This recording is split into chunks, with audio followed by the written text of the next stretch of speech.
बच्चों पिछले लेक्चर में हमने पढ़ रहे थे कोलाइडी विलयन का शोधन। तो कोलाइडी विलयन के शोधन के लिए हमने जो विधि अपनाई थी उसका नाम था अपोहन। अपोहन में हमने दो प्रकार का अपोहन पढ़ा, एक साधारण अपोहन, एक विद्युत अपोहन। तो अपोहन का क्या प्रोसेस था, उसमें हमने चर्मपत्र झिल्ली में वह कोलाइडी विलयन किया जिसमें हमको उसका शुद्धिकरण करना है और उसको एक बहते हुए जल में लटका दिया। तो जो अशुद्धियाँ थी वो चर्मपत्र झिल्ली से निकलकर बाहर चली गई, कोलाइडी कण थे वो चर्मपत्र झिल्ली के अंदर रह गए। ठीक है, इस प्रकार से हमने उसका शोधन किया था। दूसरा हमने किया था विद्युत अपोहन।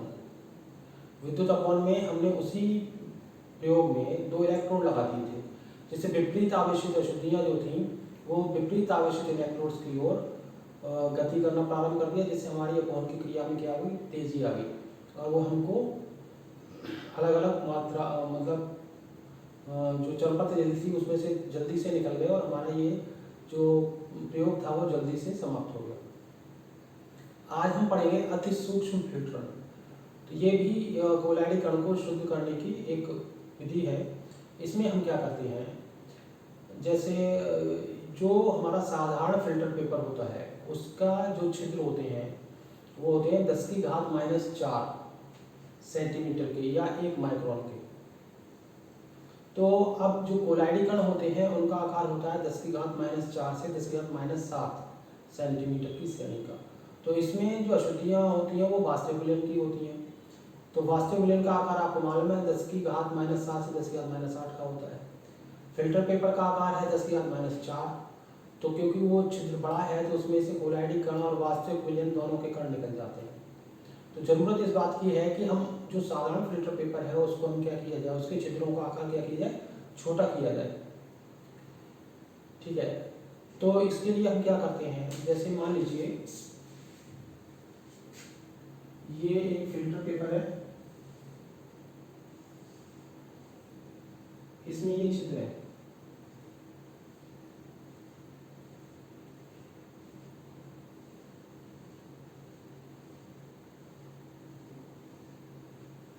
इन छिद्रों का जो आकार है, साइज है, वो है 10⁻⁴ सेंटीमीटर या 1 माइक्रोन। आपका जो कोलाइडी विलयन है उसका कणों का आकार होता है 10⁻⁴ से 10⁻⁷ सेंटीमीटर का, और वास्तविक विलयन का होता है 10⁻⁷ से 10⁻⁸ सेंटीमीटर का। अब ये 10⁻⁴ का छिद्र का आकार जो इनसे बड़ा है उसमें वास्तविक विलयन की अशुद्धियाँ हैं, कोलाइडी कण है, तो वो दोनों ही 10⁻⁴ वाले में क्या हो जाते हैं, निकल जाते हैं, बाहर निकल जाते हैं। तो इसके लिए हम क्या करते हैं, इन छिद्रों का आकार हमको क्या करना है, छोटा करना है। तो इन छिद्रों का आकार इसको इस टॉपिक को यही छोड़ दी, जैसे इसको ऐसे समझिए, छिद्रों का आकार कैसे छोटा होगा। जब कोई हलवाई रसगुल्ला या लड्डू वगैरह बनाता है तो वो चाशनी बनाता है, और अगर आपने ध्यान किया हो तो जो उसके पास इस टाइप की छानने की जो करछली होती है उसके अंदर छिद्र होते हैं।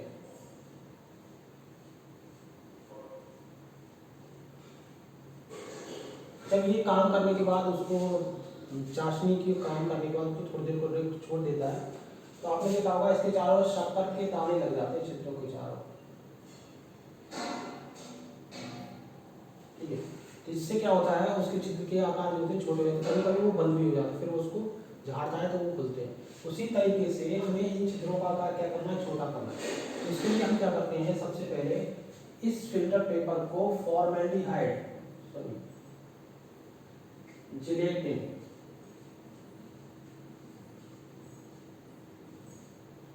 या फॉर्मेल्डिहाइड जिलेटिन या कोलाइडन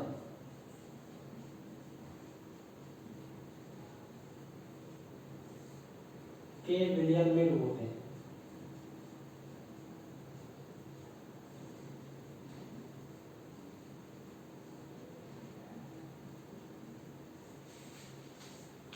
तो इस फिल्टर पेपर, साधारण फिल्टर पेपर है ये,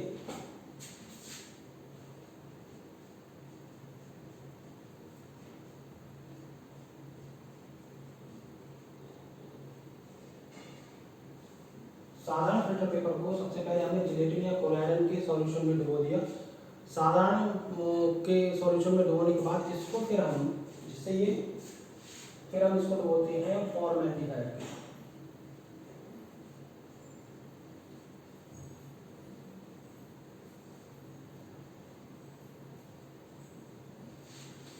फॉर्मेल्डिहाइड के सॉल्यूशन में डुबोते हैं, जिससे ये जिलेटिन के कण इसके छिद्रों के चारों ओर लग जाते हैं और इसका छिद्र का आकार क्या होता है, छोटा। फॉर्मेल्डिहाइड के सॉल्यूशन में डुबोने ये थोड़ा सा कड़ा हो जाता है, इसको सुखा लेते हैं। फिर उसके बाद जो भी विलयन का हमको शोधन करना है, ठीक है, छिद्रों का आकार इसके छोटे हो गए क्योंकि जिलेटिन के कण इसके चारों ओर लग गए इसमें। तो अब क्या होगा, आपके ये जो कोलाइडी कण है ये इसमें से निकल के बाहर नहीं जाएंगे और अशुद्धियाँ इसमें से बाहर निकल जाएंगी। इस प्रकार से ये जो छिद्र एक तो वैसे ही बहुत छोटे थे और उसको आपने और छोटा किया इसलिए कि वो अति सूक्ष्म। तो इस प्रकार के फिल्टर पेपर से जब हम किसी भी कोलाइडी विलयन की जो प्यूरिफिकेशन या शुद्धिकरण करते हैं वो हमारा अति सूक्ष्म फिल्टरन कहलाता है, ठीक है। तो इसके लिए आप क्या, इसको लिखने का तरीका ये है, क्या करेंगे, इसमें आप भाषा ऐसे लिखेंगे कि जो साधारण फिल्टर पेपर होता है उसके छिद्रों का आकार 10⁻⁻⁴ सेंटीमीटर या 1 माइक्रोन का होता है।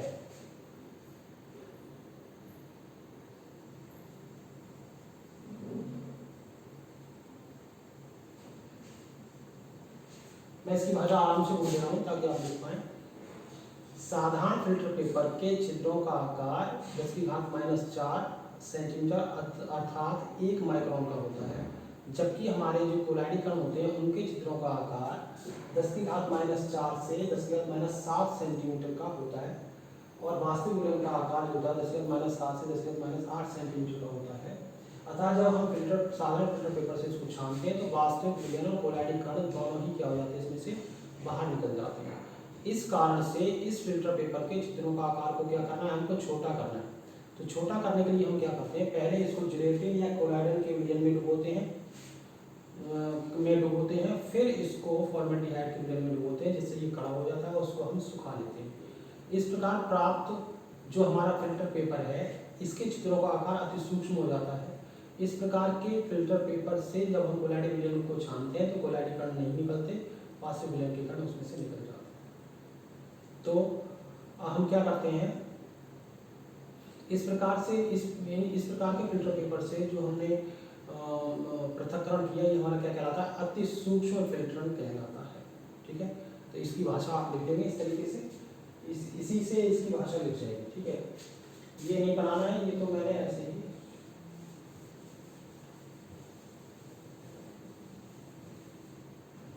बना लिया। एक बार मैं इसी से आप इसकी भाषा लिख लेंगे, एक बार मैं फिर से इसको रिवाइज कर दे रहा हूँ। साधारण फिल्टर पेपर के छिद्रों का आकार 1 माइक्रोन या 10⁻⁴ सेंटीमीटर होता है,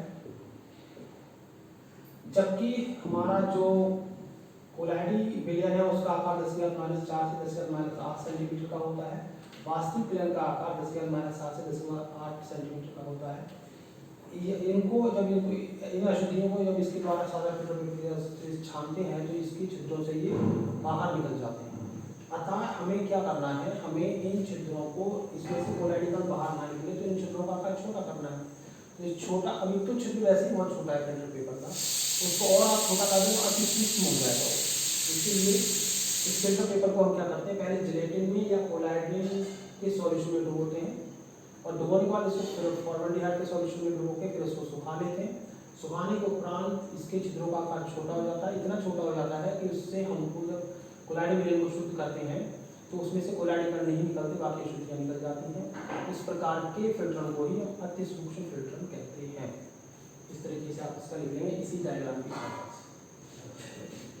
इसका स्क्रीनशॉट ले लीजिए।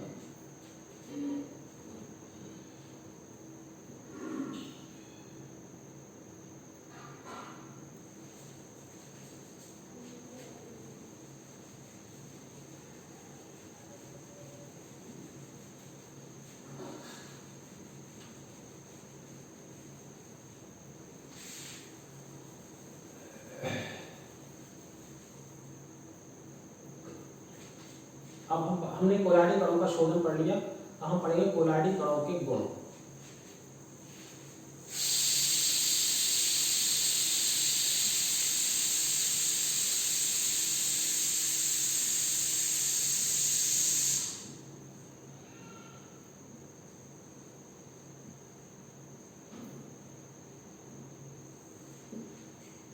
पहला गुण है प्रकाशिक गुण।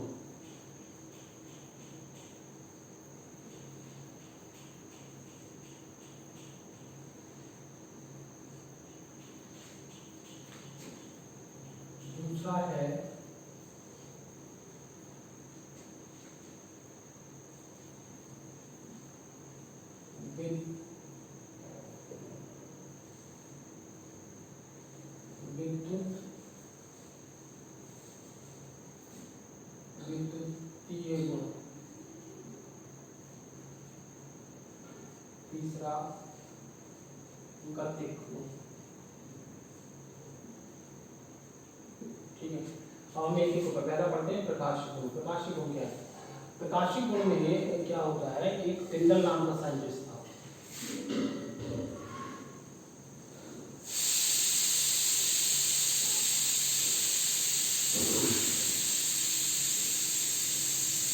एक टिंडल नाम का साइंटिस्ट था, इसने क्या किया, वास्तविक विलयन लिया और कोलैडी विलयन लिया। तो उसने वास्तविक विलयन लिया और कोलैडी विलयन लिया।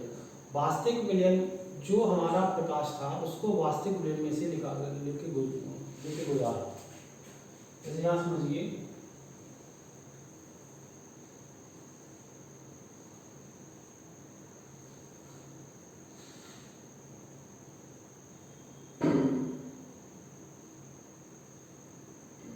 उन्होंने वास्तविक विलयन लिया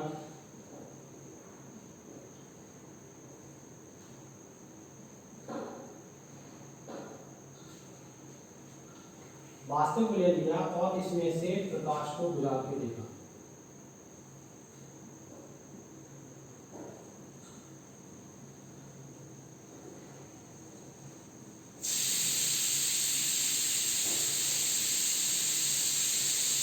जब उन्होंने इसमें से प्रकाश की किरणों को गुजार के इस विलयन को अंधेरे कमरे में रखा, कार का अंधेरे कमरे में।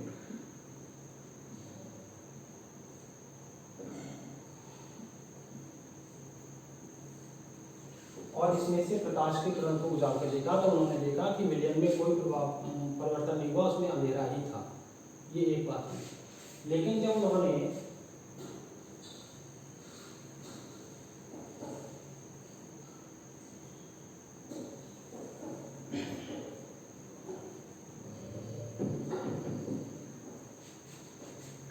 कोलैडी विलयन लिया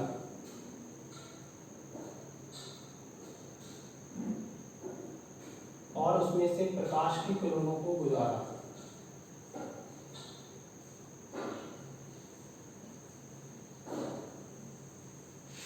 उन्होंने कोलैडी भी कैसा था, वास्तविक विलयन था, ये हमारा कोलैडी विलयन।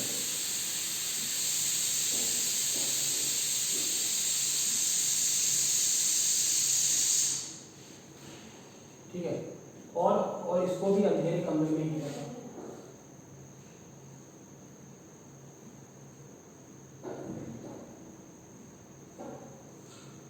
तो उन्होंने देखा इस विलयन में प्रकाश का पथ था वो प्रतिदीप्तमान हो रहा था। क्या हो रहा था? प्रतिदीप्तमान हो रहा था। प्रतिदीप्तमान होता है उसमें चमक रहा था, और वो पथ किस रूप में चमक रहा था? एक शंकु के रूप में। ये देखो, एक शंकु, दो शंकुओं के रूप में। ठीक है, क्योंकि इनको टिंडल सामने देखा था, इसलिए इस शंकु का नाम टिंडल शंकु रखा गया।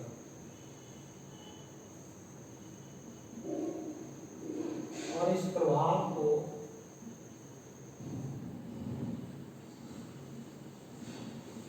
टिंडल प्रभाव रखा गया।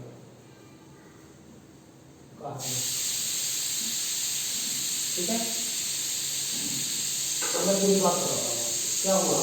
ये टिंडल नाम का वैज्ञानिक था, इसने 1869 में ये प्रयोग किया। टिंडल ने 1869 में ये प्रयोग किया। इस प्रयोग में उसने क्या किया, एक वास्तविक विलयन लिया, उसको अंधेरे कमरे में रखा। जैसे मैं बोल रहा हूँ वैसे ही आप इसकी भाषा लिखेंगे और डायग्राम बना लेंगे। ठीक है, टिंडल ने 1869 में वास्तविक विलयन को एक अंधेरे कमरे में रखा और उस पर प्रकाश के किरणपुंज को डाला। तो उसने देखा कि उस वास्तविक विलयन में कोई प्रभाव नहीं हुआ, वो उसमें अंधेरा ही था। ये एक बात है, खत्म हो गई। इतना लिख लेंगे, नई पैरे से लिखेंगे। फिर उसने क्या किया, कोलैडी विलयन लिया और कोलैडी विलयन को अंधेरे कमरे में रखा और उस पर प्रकाश किरण पुंज को डाला। प्रकाश किरण पुंज को डालने के बाद उसने देखा कि उस पर दो शंकु दिखाई देते हैं, क्योंकि उन शंकुओं को टिंडल सामने देखा था, इसलिए उनको क्या बोला गया, टिंडल शंकु बोला गया। और इस प्रभाव को टिंडल प्रभाव बोला गया। ये ऐसा इसलिए होता है क्योंकि वास्तविक विलयन के कणों का आकार जो होता है वो छोटा होता है, इस कारण वो अपने ऊपर प्रकाश को नहीं रोक पाते, उसको प्रकीर्णित नहीं कर पाते। जबकि कोलैडी विलयन जो होता है उसके कणों का आकार क्या होता है, बड़ा होता है, और वो प्रकाश के कणों के पथ को क्या करता है, प्रज्वलित कर देता है, जिससे प्रकाश फैलता है। इस कारण से इस वास्तविक विलयन में अंधेरा ही रहता है, विलयन में प्रकाश का किरण डालने पर, और जबकि कोलाइडी विलयन में प्रकाश का पथ डालने पर उसमें क्या होता है, दो शंकु बनते हैं जिनको हम टिंडल शंकु कहते हैं। इस प्रभाव को टिंडल प्रभाव बोलते हैं। ठीक है, एक बार मैं फिर से इसको रिपीट कर दूं, लिखना क्या है आपको। टिंडल ने 1869 में वास्तविक विलयन को एक अंधेरे कमरे में रखा और उसके ऊपर प्रकाश का किरण को डाला, तो उन्होंने देखा कि उस वास्तविक विलयन में कोई भी पथ प्रतिदीप्यमान नहीं हो रहा था। ये एक बात है, नए पैरा से लिखेंगे।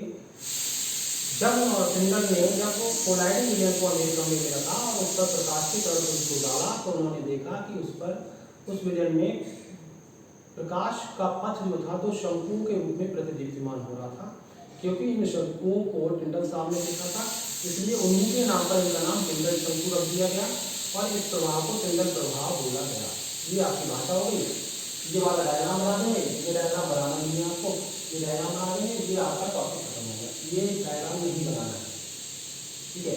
ऐसा होता क्यों है, ऐसा इसलिए होता है क्योंकि जो वास्तविक विलयन होते हैं उनके कणों का आकार जो होता है वो छोटा होता है, जिससे वो प्रकाश पड़े हुए प्रकाश को प्रकीर्णित नहीं कर पाते।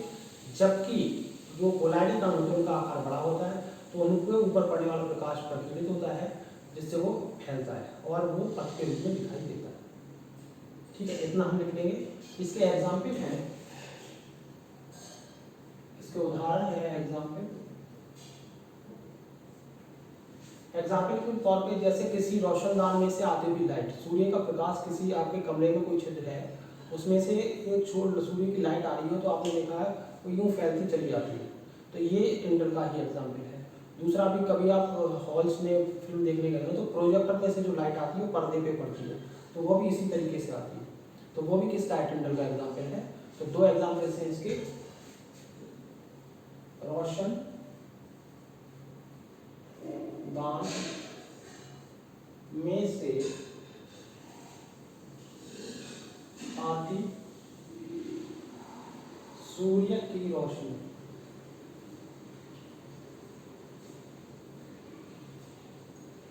दूसरा सिनेमा हॉल के प्रोजेक्टर से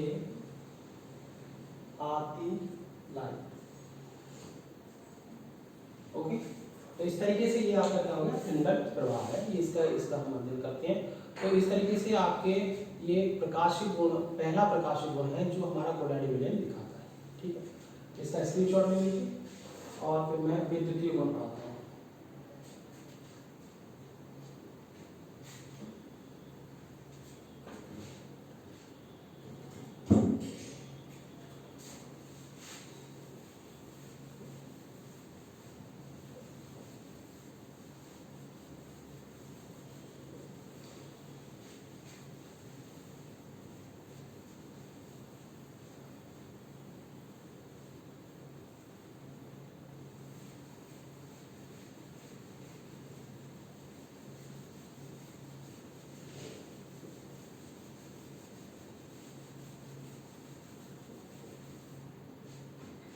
विद्युतीय गुण क्या है, विद्युतीय गुण वो क्या है, इसमें क्या होता है, कोलाइडी कण जो होते हैं वो हमारे या तो कोलाइडी कणों पर आवेश होता है। कोलाइडी कण जो होते हैं हमारे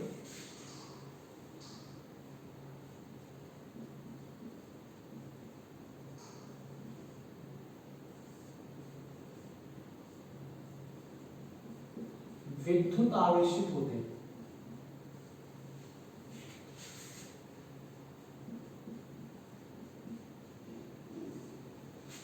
कोलाइडी कण हमारे क्या होते हैं, विद्युत आवेशित होते हैं, अर्थात इसका मतलब ये है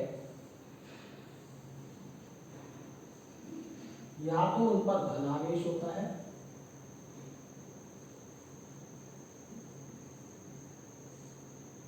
या ऋणावेश होता है। ठीक है, कोलाइडी कण आपके विद्युतीय आवेशित होते हैं, या तो उनके धनावेश होता है और या तो उनके ऋणावेश होता है। मतलब अगर कोई कोलाइडी विलयन है तो उसके सभी कणों पर या तो सभी कणों पर धनावेश होगा या फिर सभी कोणों पे क्या होगा, ऋणावेश होगा। तो अब क्योंकि सभी कोणों पे धनावेश है और ऋणावेश है, इसलिए उनको वो एक दूसरे को क्या करते हैं, प्रतिकर्षित करते रहते हैं। ठीक है, इस कारण ये एक दूसरे को धनावेश है होता है और ऋणावेश होता है, इस कारण ये एक दूसरे को क्या करते हैं, प्रतिकर्षित करते रहते हैं।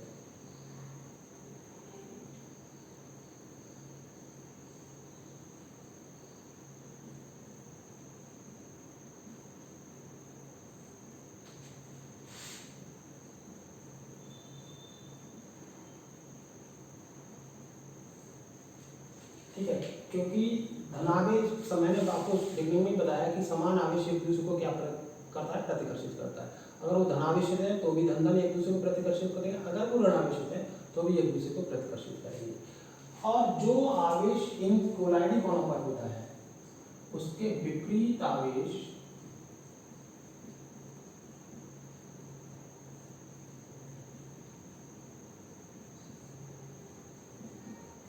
परिक्षेपण माध्यम पर,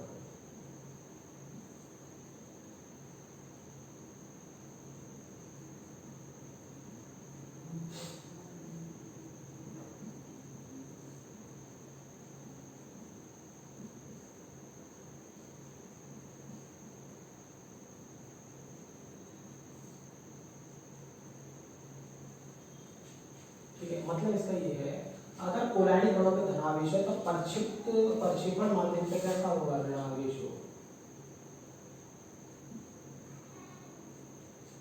और इस पे अगर ऋणावेश है तो कैसा होगा, धनावेश होगा। और जो कोलाइडी कोणों का कुल आवेश है उसके बराबर होगा। ठीक है, यहाँ पर धनावेश जो कि कोलाइडी कोणों पे है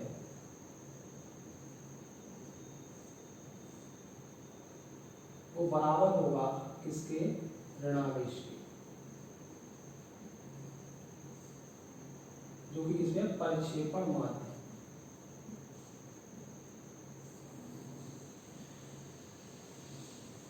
ठीक है, कुल मिला के फिर इसका मतलब क्या होगा, विलयन कैसा होगा, उदासीन। ये बात इस पे भी लागू होगी, इस पे भी, दोनों पे लागू होगी। ठीक है, अब क्या कहना चाह रहा है कहने वाला, आप इससे पूरी भाषा लिख लोगे। अब मैं इसलिए मैंने ये डायलॉग बनाया, भाषा आपको इसी से लिखनी है। कैसे कि विद्युतीय गुण में क्या होता है, कोलाइडी कण विद्युत आवेशित होते हैं। अगर वो विद्युत आवेशित होते हैं तो या तो उन पर धनावेश होगा या फिर उन पर ऋणावेश होगा, ऐसे ही लिखना। कोलाइडी कण विद्युत आवेशित होते हैं अर्थात उन पर या तो धनावेश होता है या फिर ऋणावेश होता है। क्योंकि वो धनावेशित या ऋणावेशित होते हैं इसलिए वो एक दूसरे को क्या करते हैं, प्रतिकर्षित करते रहते हैं। ये इसी भाषा में, इसी लैंग्वेज में लिखना है, क्योंकि वो एक दूसरे को प्रतिकर्षित करते रहते हैं। जितना अगर वो जो आवेश कोलाइडी कणों पर होता है उसका ठीक विपरीत आवेश परिक्षेपण माध्यम पर होता है। ठीक है, जिसमें वो घुले हुए हैं, मतलब जल पर उसका विपरीत आवेश होगा। तो विपरीत आवेश होता है किस पर, जो अगर हमारे कोलाइडी कण धनावेशित है तो वो जल या आपका जो परिक्षेपण माध्यम है उस पर ऋणावेश होगा। अगर वो ऋणावेशित है तो उस पर धनावेश होगा, और उतना ही होगा जितना कोलाइडी कणों पर है, और उसका उल्टा आवेश होगा, अर्थात दोनों एक दूसरे को बैलेंस कर देंगे। कुल मिला के जो विलयन होगा वो कैसा होगा, उदासीन होगा। यही मैंने इसमें लिखा है। धनावेश परिक्षेपण माध्यम, अगर ये विपरीत आवेश है तो परिक्षेपण माध्यम में विपरीत आवेश होगा। जैसे अगर ये धनावेशित है तो ऋणावेश होगा, अगर ऋणावेशित है तो इसमें परिक्षेपण माध्यम में धनावेश होगा। धनावेश और ऋणावेश एक दूसरे के बराबर होते हैं, इसलिए कुल मिलाकर हमारा जो विलयन होता है वो कैसा होता है, उदासीन होता है। ठीक है, इस आधार पर, धन और ऋण के आधार पर कोलाइडी विलयन हमारे दो तरीके के होते हैं। एक धनात्मक कोलाइडी विलयन,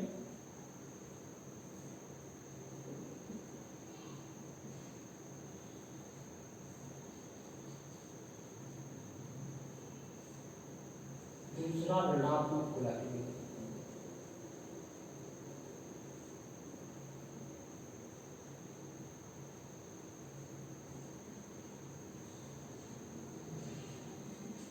ठीक है, अब अगर वो धनावेशित है तो धनात्मक कोलाइडी विलयन, अगर उन पर ऋणावेशित है तो ऋणात्मक कोलाइडी विलयन। जैसे धनात्मक का एग्जाम्पल है टाइटेनियम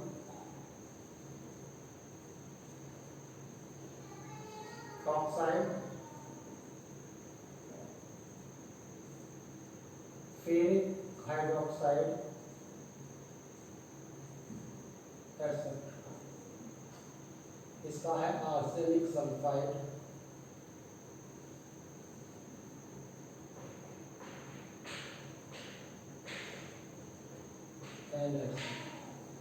तो ऋणात्मक कोलॉइड सॉल्ट्स के ये एग्जांपल्स हैं। तो इस तरीके से आप इसको लिख लेंगे। इसकी भाषा में एक बार फिर से बोल दे रहा हूँ ताकि आप अच्छे से लिख लें। विद्युतीय गुण में क्या होता है, कोलॉइडी कण विद्युत आवेशित होते हैं, कोलॉइडी कण विद्युत आवेशित होते हैं, अतः इन पर या तो धनावेश होता है या ऋणावेश होता है। चूंकि उन पर समान आवेश होता है, इस कारण वो एक दूसरे को क्या करते हैं, प्रतिकर्षित करते रहते हैं और उनका स्कंदन नहीं होता है। और जितना आवेश, जो आवेश कोलॉइडी कणों पर होता है, ठीक विपरीत उतना ही आवेश परिक्षेपण माध्यम पर होता है। इस कारण से कुल मिलाकर जो विलयन हमारा होता है वो उदासीन होता है। इतना लिखने के बाद लिखेंगे उदाहरण में लिखेंगे, मतलब ये दो प्रकार के आवेश के आधार पर कोलॉइडी विलयन दो प्रकार के होते हैं, धनात्मक कोलॉइडी विलयन, ऋणात्मक कोलॉइडी विलयन।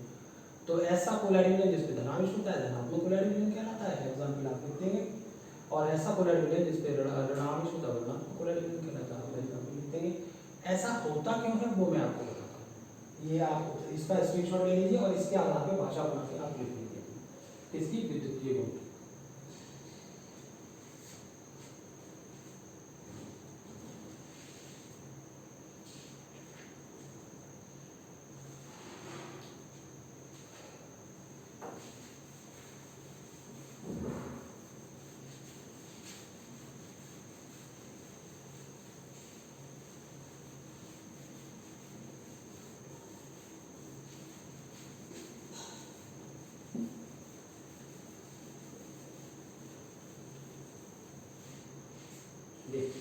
ऐसा क्यों होता है? ऐसा इसलिए होता है कि जो हमारा मतलब कोलॉइडी कण है, ठीक है, जो हमारा कोलॉइडी कण है तो वो क्या करता है, अपने ऊपर ओवेनिस्ट आयनों को क्या करता है, अधिशोषित कर लेता है। जैसे हम फेरिक क्लोराइड का सॉल्यूशन लें और इसकी क्रिया हम जल से कराएं और फेरिक हाइड्रोक्साइड बनाएं, ठीक है।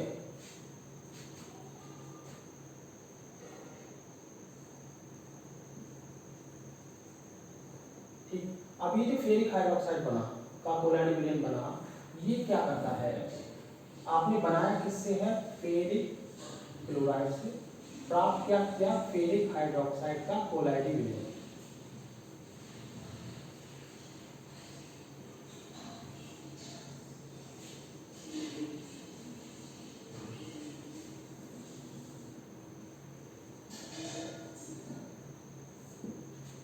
ठीक है, अब होता क्या है, देखो फेरिक आयन इसमें भी है, फेरिक आयन इसमें भी है। तो ऐसा आयन जो दोनों में, जिससे वो बंदा दोनों में उपस्थित होता है, वो क्या करता है, उससे दोनों में जो कॉमन होता है उसको उभयनिष्ठ आयन करते हैं। तो फेरिक हाइड्रोक्साइड का कोलॉइडी कण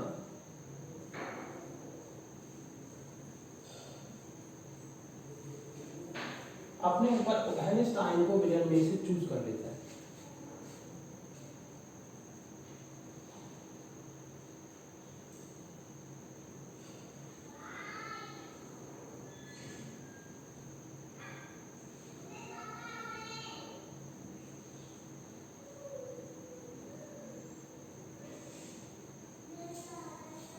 अब इस तरीके से इसके ऊपर एक लेयर बन जाती है, उसको प्राथमिक लेयर बोलते हैं, इसको बोलते हैं प्राथमिक स्थिति।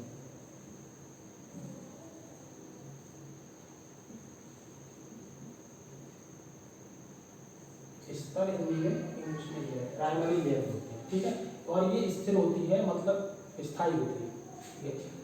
तो इसकी वजह से ये कोलॉइडी कण में क्या आ गया, धनावेश आ गया। लेकिन अब ये क्या करेगा, जब ये क्या करता है, इसके ऊपर एक और आयन लेता है, विपरीत आवेश आयन लेता है, माइनस,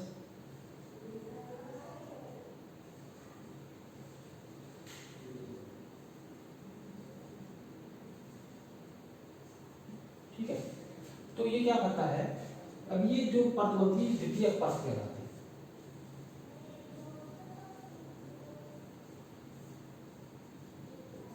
ये परमानेंट नहीं होती, गतिशील होती है, परिवर्तनशील होती है। ठीक है, इसमें इस तरीके से जो फेरिक क्लोराइड का जो होता है धनात्मक और जो कोलाइडी विलयन होता है, इस वजह से ऐसा होता है। अब ऐसे आर्सेनिक की बात करें, आर्सेनिक सल्फाइड की, तो आर्सेनिक सल्फाइड जो है वो अपने ऊपर क्या करता है, सल्फाइड आयंस को अवशोषित करता है कि प्राथमिक लेयर बनाता है।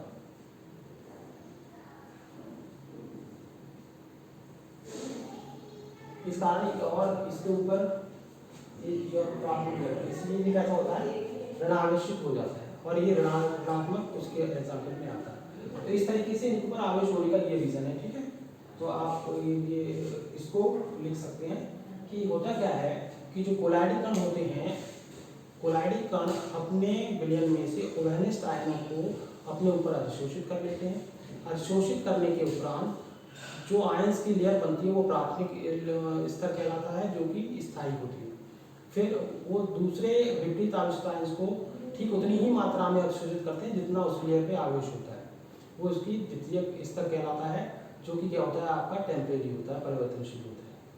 ठीक है, एग्जाम्पल के तौर पे आप इसको दिखा सकते हैं, फेरिक हाइड्रोक्साइड, फेरिक क्लोराइड से फेरिक हाइड्रोक्साइड का कोलाइडी विलयन जो बनाया जाता है, तो फेरिक हाइड्रोक्साइड अपने ऊपर फेरिक आयंस को अधिशोषित करता है, जो कि स्थायी परत होती है, प्राथमिक स्तर कहलाती है।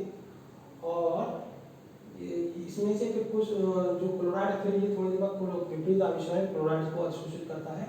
मतलब जैसे ये मान लीजिए 1 2 3 4 5 6 7 8 में 24 प्लस आयन है, तो ये 24 क्लोराइड्स को अपने ऊपर क्या करेगा, अधिशोषित करेगा, क्योंकि एक क्लोराइड पे एक माइनस होता है।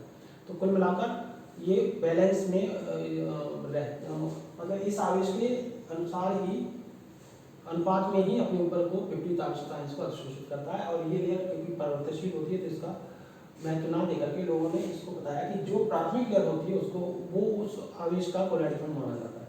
तो जो इसलिए फेरिक हाइड्रोक्साइड को धनात्मक के अंदर पड़ते हैं। ऐसे ही आप इसका एग्जाम्पल दे सकते हो। ठीक है, तो आप इसका स्क्रीनशॉट ले लीजिए, फिर हम इसको पढ़ाते हैं।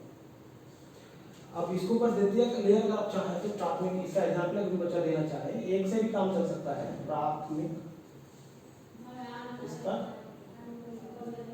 द्वितीय इसका इसी होता है हाइड्रोजन आयंस का, अगर आप चाहें, जो बच्चे लिखने चाहें।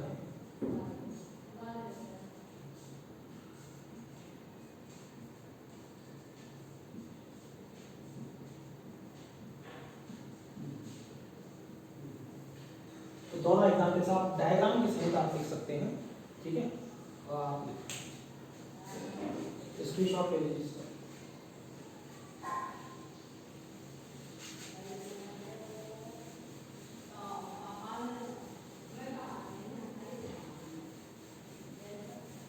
ठीक है, अब आपकी लगे आपका गतिक गुण।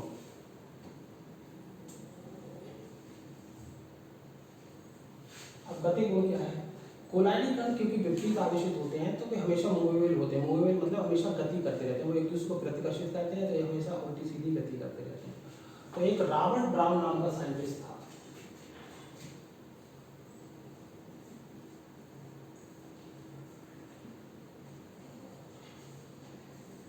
उसने सूक्ष्मदर्शी की सहायता से क्या देखा है कि कोलाइडी कण जो है हमेशा अनियमित गति करते रहते हैं, उल्टी सीधी गति करते रहते हैं। उनकी गति करने का कोई दिशा नहीं है, मतलब वो किसी भी दिशा में इधर उधर गति करते रहते हैं। जैसे बहुत सारे लड़के एक उसमें गोले में खड़े हो जाए, बीच में फुटबॉल कोई इधर मार देता है, कोई इधर मार देता है, उसको कोई नियम नहीं है।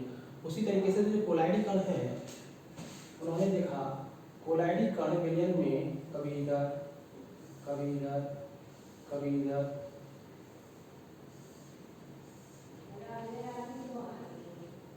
कोलाइडी कणों का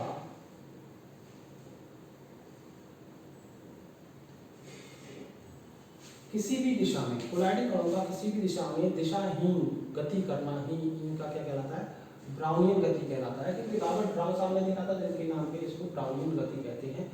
अब है यहाँ पे क्या है, मेन बात ये है, कोलाइडी कण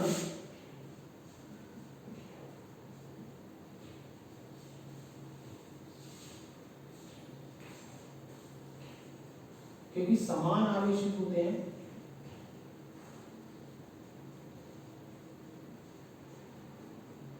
इसलिए वो एक दूसरे को क्या करते हैं, प्रतिकर्षित करते हैं, जिस कारण वे क्या करते हैं, अनियमित गति करते हैं।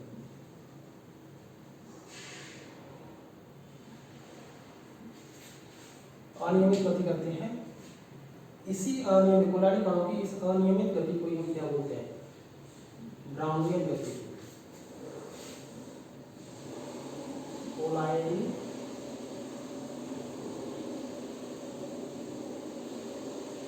कणों की अनियमित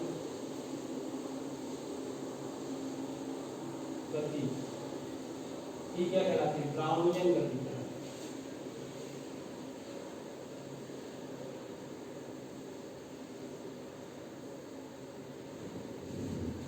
ठीक है, अब यहाँ बात ये है, उन्होंने ये भी बताया कि जैसे जैसे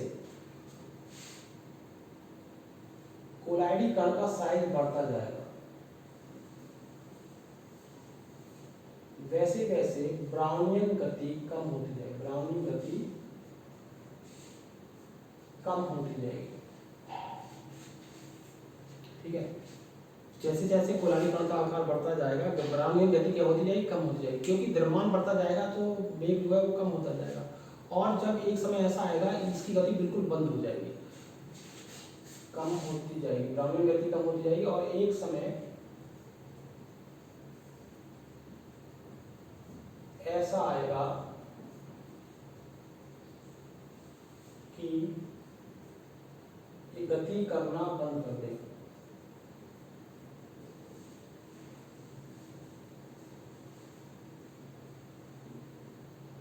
तब कोलाइडी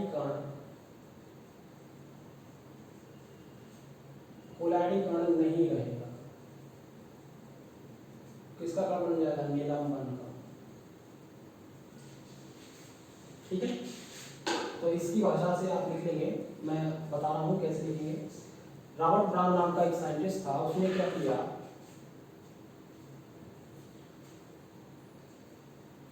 रॉबर्ट ब्राउन नाम का एक साइंटिस्ट था, उसने क्या किया?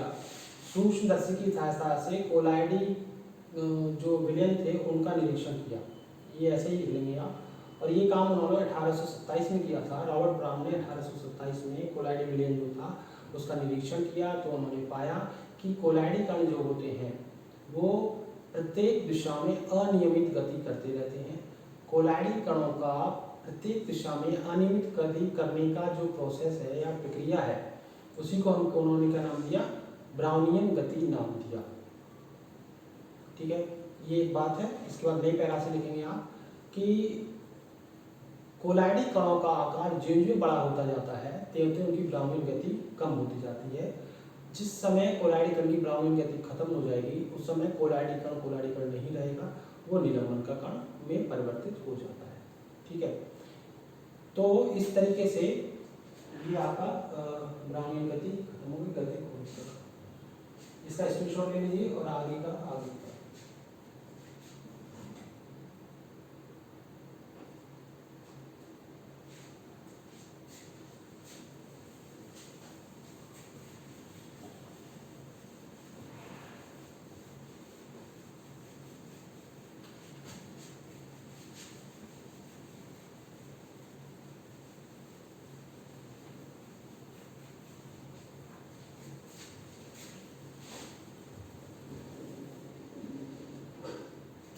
अगला हमको पढ़ना है वैद्युत कण संचलन।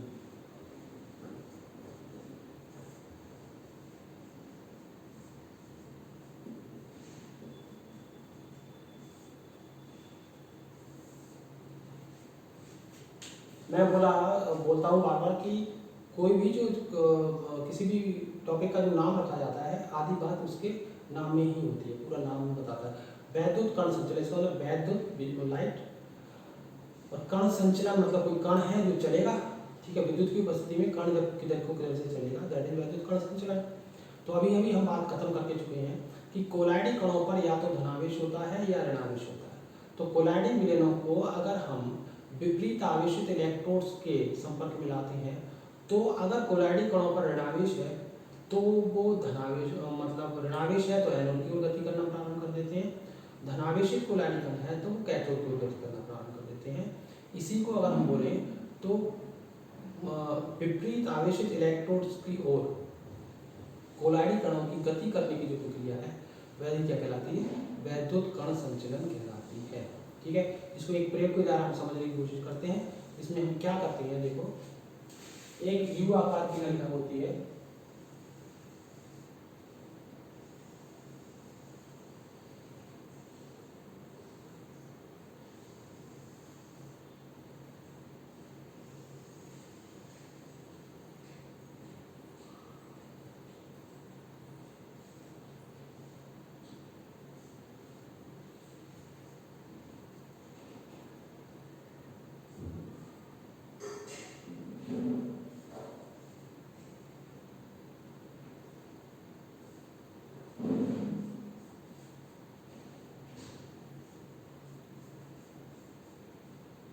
इसमें हम प्लेटिनम के इलेक्ट्रोड लगा देते हैं,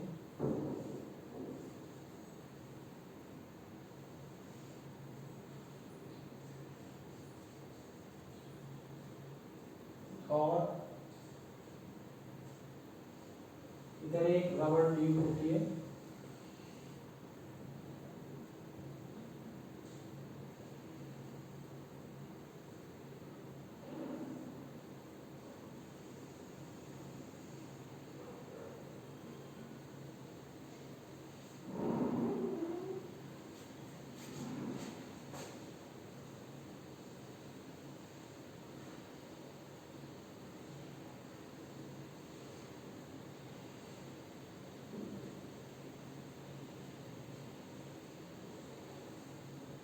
ये रिजर्वायर होता है, हिंदी में कुंड कहते हैं, इसे इंग्लिश में रिजर्वायर कहते हैं, हिंदी में कुंड कहते हैं। इसमें हम कोलाइड करते हैं और इसमें पहले से जल भरते हैं।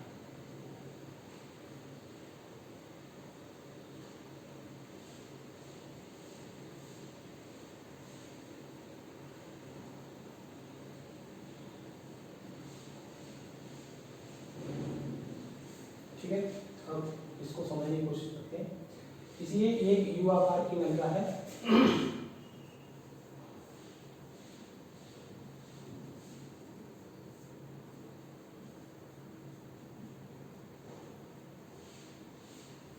यू आकार की नलिका है, ये स्टॉपर है, ये रबर ट्यूब है,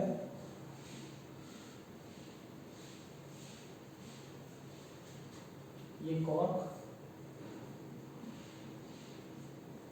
ये इसको धन इलेक्ट्रोड मान लीजिए एनोड, इसको प्लस।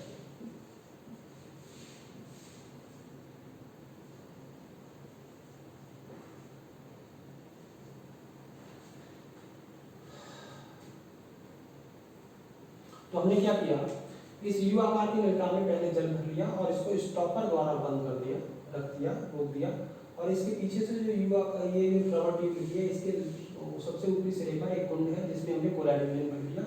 हमने हल्के से स्टॉपर को खोला तो कोलाइड विलयन इसमें चढ़ना शुरू कर देगा। ठीक है, जब इसमें चढ़ना शुरू कर देगा तो इन दोनों भुजाओं में बराबर बराबर ये रहेगा कोलाइड सॉल्यूशन हमारा। ठीक है, अब ये इसमें जब ये दोनों भुजाएं बराबर बराबर चढ़ गया कोलाइड सॉल्यूशन, और दोनों की परतें जल की और इसकी परत आपको बिल्कुल साफ स्पष्ट दिखाई देगी। अब आपने क्या किया, इसमें विद्युत प्रवाहित किया। ठीक है, सपोज मान लेते हैं कि हमारे कोलाइड कण जो है वो कैसे हैं, धनावेशित है। कैसे हैं, धनावेशित।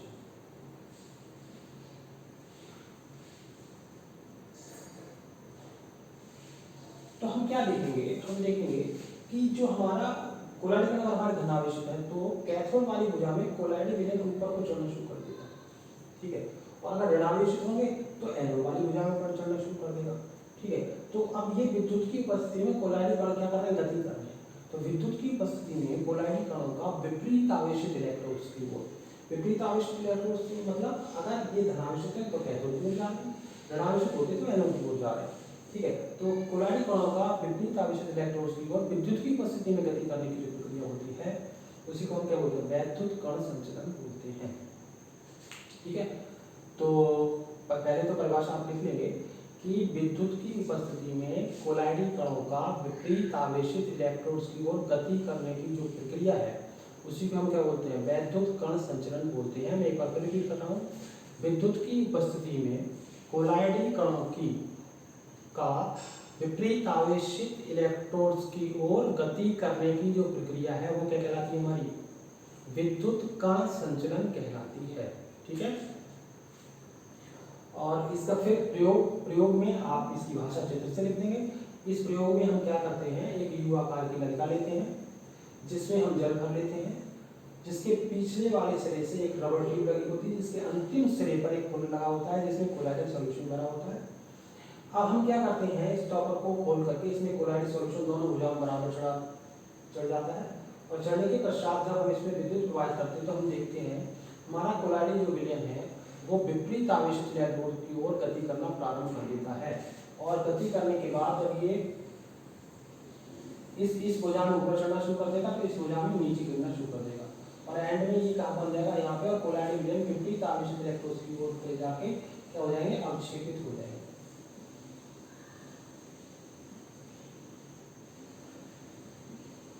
ठीक है, इतना लिखते हैं ना, ये आपका हो गया। ठीक है, तो मैं फिर एक बार रिपीट कर रहा हूँ कि ये एक इस प्रयोग में हम यू आकार की नलिका लेते हैं जिसमें हम जल भर लेते हैं और उसको स्टॉपर द्वारा रोक देते हैं। यू आकार की नलिका के अंतिम सिरे से रबर ट्यूब लगी होती है, जिसके पिछले सिरे पर रबर ट्यूब लगी होती है, जिसके अंतिम सिरे पर एक कुंड कोलाइडल विलयन भरा कुंड लगा होता है। स्टॉपर को खोलने पर कोलाइडल विलयन होता है, दोनों भुजाओं में बराबर चलता है, और उसके पश्चात हम इसमें जब विद्युत प्रवाहित करते हैं तो हम देखते हैं कि कोलाइडल कण जो होते हैं विपरीत आवेशित इलेक्ट्रोड की ओर गति करते हैं और इलेक्ट्रोड्स पर पहुंचकर क्या हो जाते हैं, अवक्षेपित हो जाते हैं। कोलाइडल कणों का विद्युत की उपस्थिति में विपरीत आवेशित इलेक्ट्रोड्स की ओर गति करने की जो प्रक्रिया है वही हमारी क्या कहलाती है, वैद्युत कण संचलन कहलाती है। ये डायग्राम का आप स्क्रीनशॉट ले लीजिए, इसकी सहायता से आप मतलब बना सकते हैं।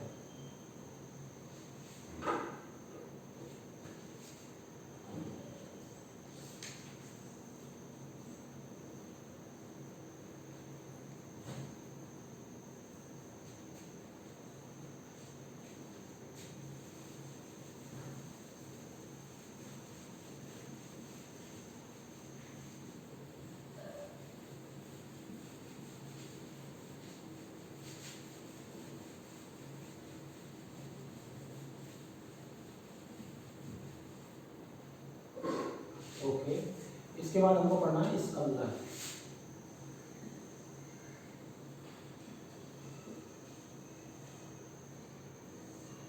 ठीक है, स्कंदन में क्या होता है, जैसे हम जानते हैं, अभी हम पढ़ चुके हैं कि कोलाइडल कणों पर या तो धनावेश होता है या ऋणावेश होता है।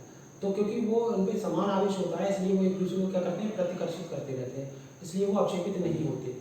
लेकिन अगर हम उनमें कोई विपरीत आवेशित कोई मतलब कण डाल दें या कोई विद्युत अपघटन डाल दें तो क्या हो जाएगा, उनका अवक्षेपण हो जाता है। तो प्रक्षिप्त अवस्था का विपरीत आवेशित आयन या विद्युत अपघटन की उपस्थिति में अवक्षेपित होने की जो प्रक्रिया होती है वही हमारी क्या कहलाती है, या स्कंदित होने की जो प्रक्रिया वो स्कंदन कहलाती है। ठीक है, तो इसमें हम क्या लिखना है, इसमें हमको लिखना है क्योंकि कोलाइडल कण हमारे कैसे होते हैं, विद्युत आवेशित होते हैं। कोलाइडल कण हमारे कैसे होते हैं, ये पीछे पढ़ चुके हैं अभी कोलाइडल कण कैसे होते हैं, विद्युत आवेशित होते हैं।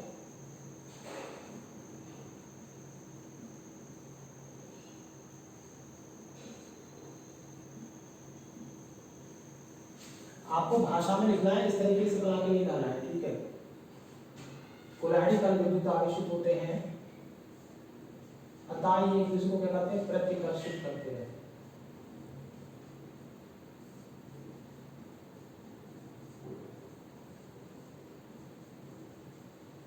एक दूसरे को क्या करते हैं, प्रतिकर्षित करते रहते हैं। इस कारण इनका स्कंदन नहीं हो पाता।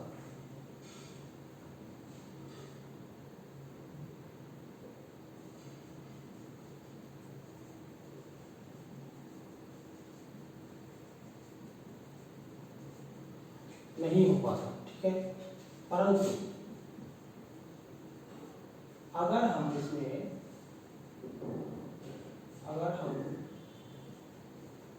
विपरीत आयन या विद्युत अपघट्य मिला दें तो इनका स्कंदन हो जाता है। या अवक्षेपण हो जाता है।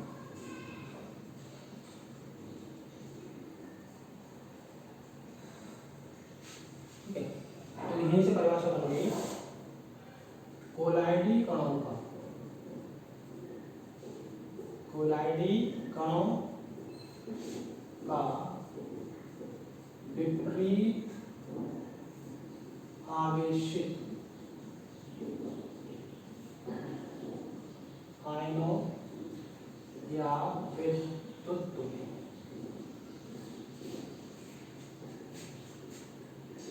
अपघट्य की उपस्थिति में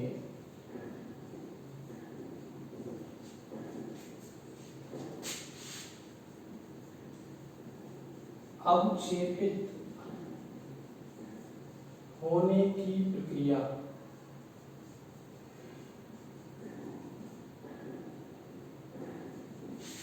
स्कंदन कहलाती है।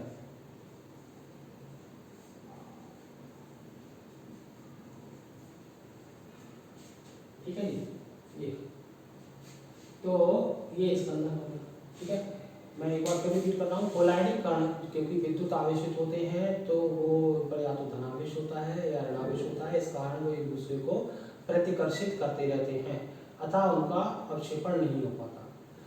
उनको स्कंदित करने के लिए अगर उनमें विपरीत आयन डाल दें या फिर उनमें कोई विद्युत अपघट्य डाल दें तो क्या होता है, उनका अवक्षेपण हो जाता है। तो विपरीत आवेशित आयन या किसी विद्युत अपघट्य की उपस्थिति में कोलाइडिक कणों के अवक्षेपित होने की जो प्रक्रिया होती है उसको क्या बोलते हैं, स्कंदन बोलते हैं।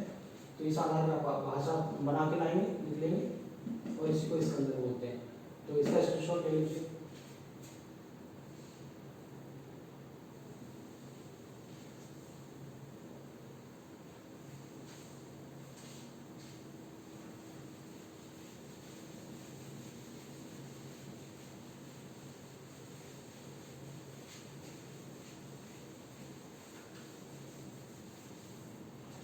इसका एग्जाम्पल समझिए, इसका नंबर है एग्जाम्पल नंबर 1। जैसे आर्सेनियस सल्फाइड होता है, अभी अभी हमने पढ़ा है, कैसा होता है, ऋणावेशित होता है।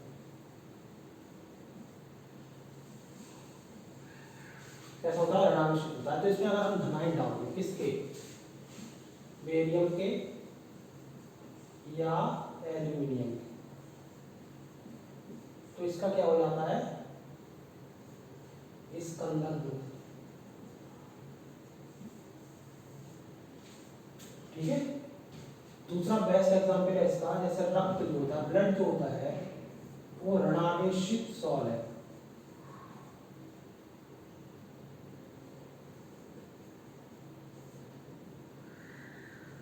सॉल मतलब विलयन है।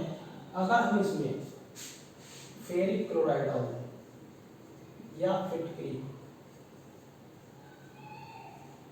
तो फेरिक क्लोराइड से क्या मिलेगा, फेरिक आयन, और फिटकरी से क्या मिलेगा, एल्यूमिनियम आयन। अब ये ऋणावेशित सॉल है, ये दोनों आपके धनावेशित है, तो इन दोनों को मिलाने पर क्या हो जाएगा, इसका स्कंदन हो जाएगा और आपका खून का थक्का बन जाता है। इसीलिए जब आपका कट जाता है छोटी मोटी उस पर, तो आप फिटकरी को रगड़ते हैं और वो उसका स्कंदन कर देते हैं, ब्लड बहना रुक जाता है। ठीक है, तो दोनों एग्जाम्पल आप लिख लेंगे, इनका स्क्रीनशॉट लीजिए।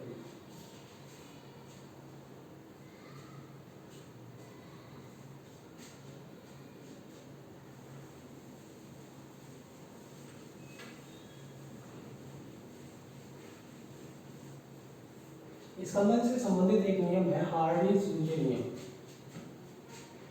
हार्डी-सूजे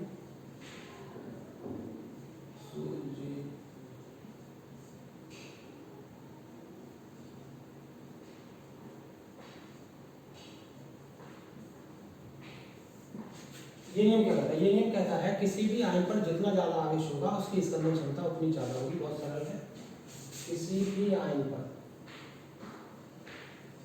किसी भी आयन पर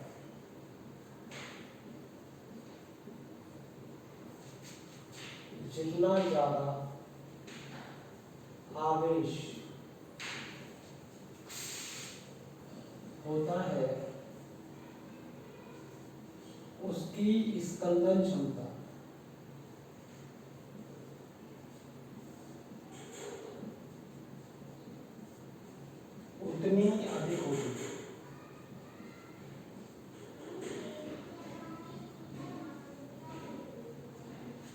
ठीक है जी। ये जैसे मतलब सोडियम पर 1 प्लस होता है, बेरियम पर 2 प्लस होता है, एल्युमिनियम पर 3 प्लस होता है। ठीक है, तो एल्युमिनियम की स्कंदन क्षमता क्या होगी, सबसे ज़्यादा होगी। मतलब जितना ज़्यादा आयन होगा तो इसको हम ऐसे लिख सकते हैं बढ़ते क्रम में, सोडियम की सबसे कम, बेरियम की सबसे ज़्यादा, एल्युमिनियम की सबसे ज़्यादा। आयंस पर जितनी ज़्यादा आपकी, जैसे आप लिख सकते हो जैसे क्लोराइड है एंड ऑक्सीजन है और आपका बोरिन आयन, तो इस पे 1 है, इस पे 2, इस पे 3 है, इसकी कम, इसकी। तो जितना ज़्यादा आयन पर आवेश होगा उसकी स्कंदन क्षमता उतनी ज़्यादा होगी। ये हार्डे-सूजन नियम है। कभी कभी क्वेश्चन आता है कि हार्डे-सूजन नियम के अनुसार इनको बढ़ती है घटती है बनाइए। आपको आवेश लिखना है, जिसका आवेश ज़्यादा है उसको मतलब स्कंदन क्षमता ज़्यादा होगी, जिसका आवेश कम है उसकी स्कंदन क्षमता कम होगी। अब वो धन हो चाहे ऋण हो, आवेश की मात्रा ज़्यादा होनी चाहिए। ये आपका है हार्डे-सूजन नियम। अब इसको स्क्रीनशॉट ले लीजिए।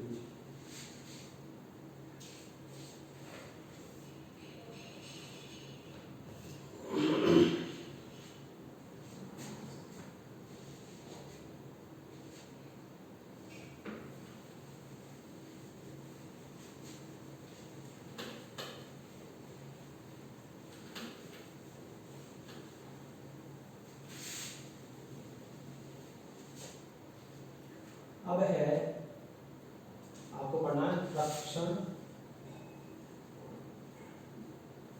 और रक्षी क्लोराइड।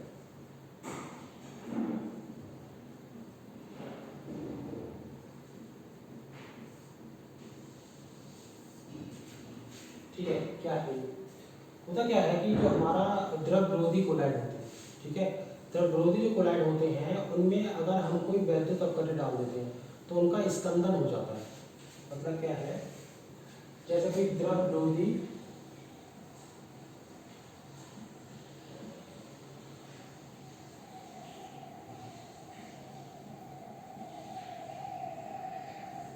क्लोराइड है और इसमें अगर आप क्या डाल दें, कोई विद्युत अपकरण डाल दें,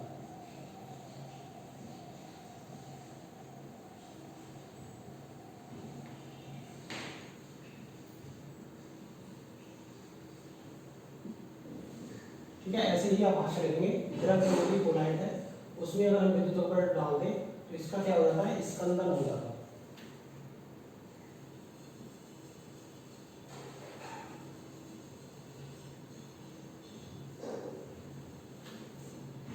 स्कंदन हो जाता है द्रव विरोधी क्लोराइड में। अगर हम विद्युत अपकरण डालते हैं तो उसका क्या हो जाता है, स्कंदन हो जाता है। ये एक बात है। लेकिन हम क्या चाह रहे हैं, हम द्रव विरोधी जो क्लोराइड है उसमें विद्युत अपकरण डालना भी चाह रहे हैं, उसका स्कंदन नहीं होने देना चाह रहे हैं। उसके लिए हम क्या करेंगे, हम इसमें कोई द्रव स्नेही कंपाउंड डाल दें।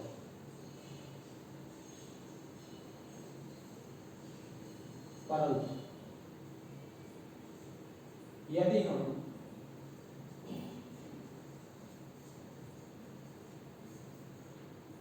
इसमें द्रव स्नेही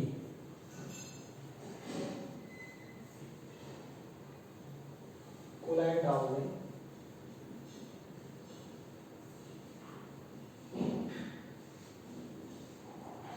तो ये द्रव विरोधी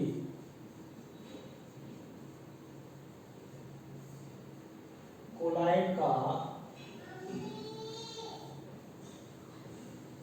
स्कंदन नहीं होने देता।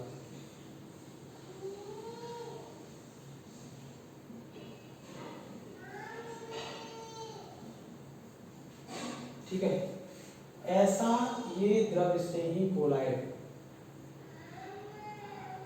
ये द्रव स्नेही क्लोराइड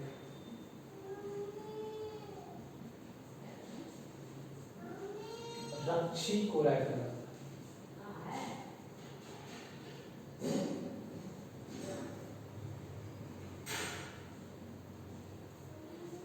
और ये क्रिया रक्षण की क्रिया कहलाती है।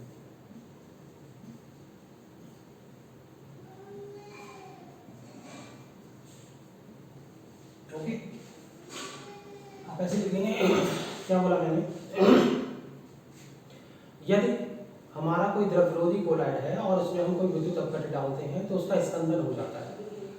लेकिन अगर हम ये चाह रहे हैं कि हम उसमें विद्युत अपघट्य डाल दें द्रव विरोधी कोलाइड में और उसका स्पंदन ना हो, तो अगर हम उसमें द्रव स्नेही कंपाउंड डाल देते हैं तो उसका स्पंदन नहीं होता। तो ये जो द्रव स्नेही कंपाउंड है जो उसका स्पंदन नहीं होने दे रहा है, होने देना चाह रहा है, वो आपका जो द्रव स्नेही कंपाउंड है वो आपका रक्षी कोलाइड कहलाता है, मतलब उसकी रक्षा करता है स्पंदित होने से, इसलिए रक्षी कोलाइड कहलाता है। और ये क्रिया रक्षण की क्रिया कहलाती है।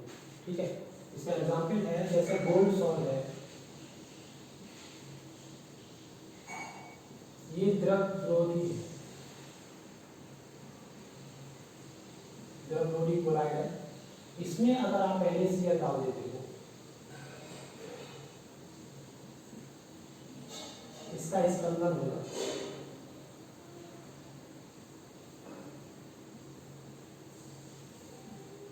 परंतु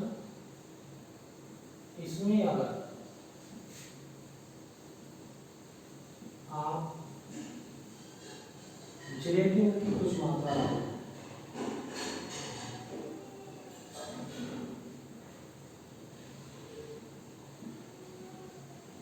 तो इसका स्पंदन नहीं होता। इसका मतलब जिलेटिन जो है वो आपका रक्षी कोलाइड है और इसकी रक्षा कर रहा है। तो इसका एग्जाम्पल क्या हुआ,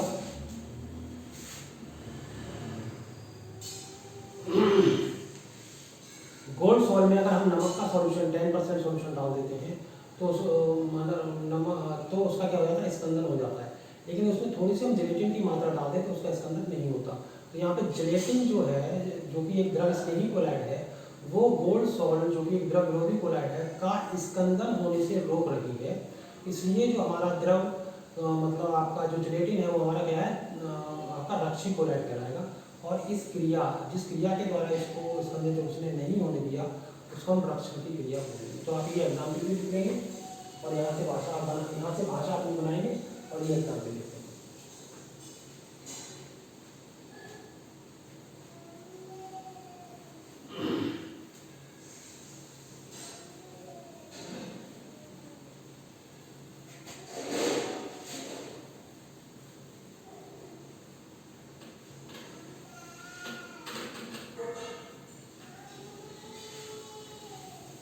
लास्ट आपका है स्वर्णांक।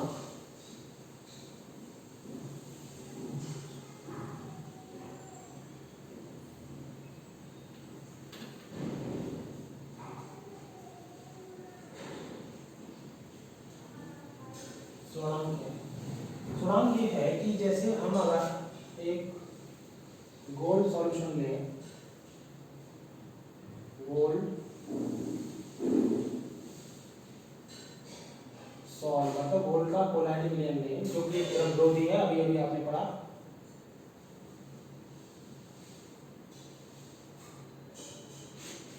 हमने गोल्ड का सॉल्ट लिया जो कि द्रव विरोधी है और इसका कितना लिया 1 ml।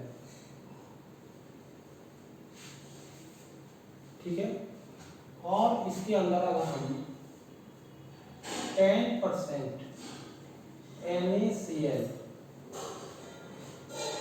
के 1 मिली डालें तो इस पूरे गोल्ड सॉल्ट का क्या कर देगा, ये स्कंदन कर देगा। मतलब हमने गोल्ड सॉल्ट के अगर 1 मिली लें और उसमें 10% NaCl का सॉल्यूशन बनाया, उसका 1 मिली डाल दें तो इसका क्या कर देगा, स्कंदन कर देगा। परंतु अगर हम इसमें जिलेटिन की मात्रा डाल दें कुछ, तो ये इसका स्पंदन होने से रोक देगी। अब यही स्वर्णांक है। और द्रव जो आपका जिलेटिन है वो क्या है, आपका द्रव स्नेही कोलाइड है।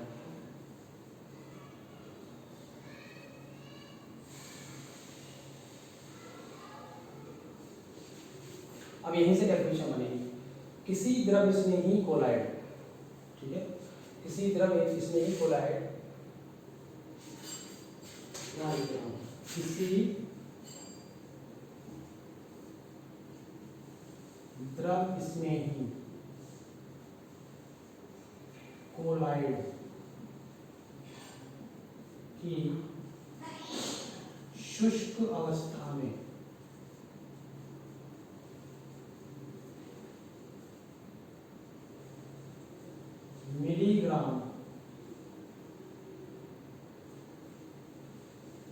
मिलीग्राम में वह मात्रा जो गोल्ड सॉल्ट के 1 ml का NaCl के 10% के 1 ml से स्कंदन को रोकती है, उसका स्वर्णांक क्या है?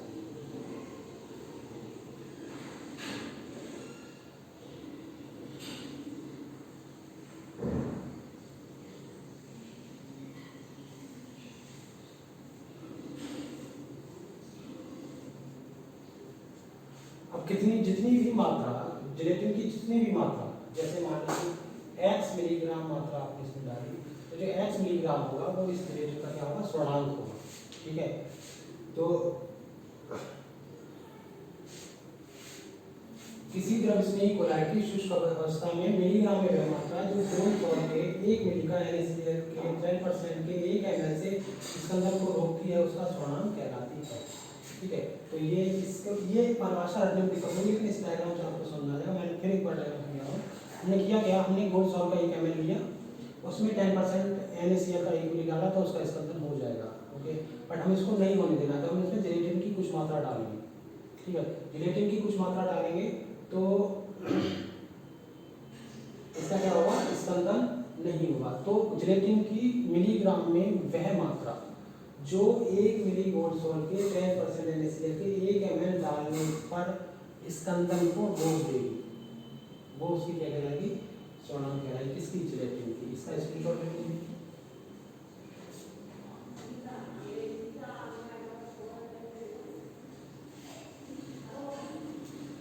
जिलेटिन का स्वर्णांक अगर आप चाहें तो जान सकते हैं, होता है 0.005 से 0.01। इतनी मात्रा अगर आप इसकी डाल देंगे तो इसका क्या हो जाएगा? स्कंदन से ये बच जाएगा। जिलेटिन का स्वर्णांक। ओके, तो इस तरीके से ये आपका चैप्टर फिनिश हो गया और हम अगले लेक्चर में अगला चैप्टर पढ़ेंगे।